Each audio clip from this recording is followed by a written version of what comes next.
Here we have plain radiograph on 50-year-old male with history of pelvic pain.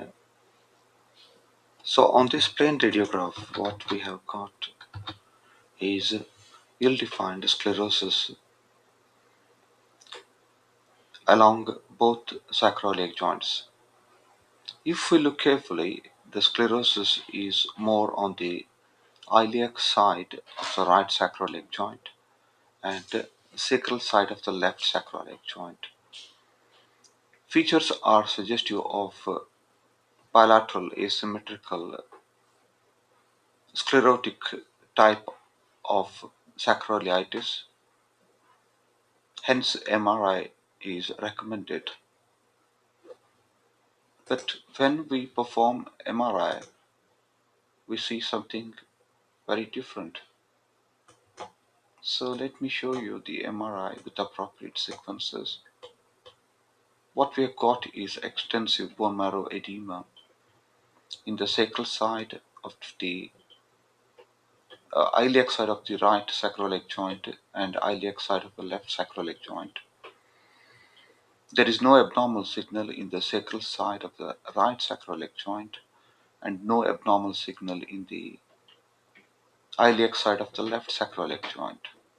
Hence, this is not a joint disease. Also, there is no joint effusion.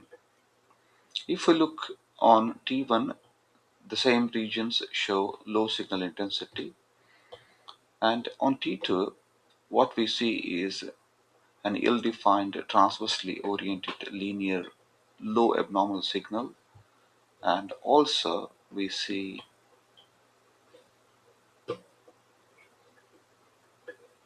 an obliquely oriented low T1 signal in the sacrum.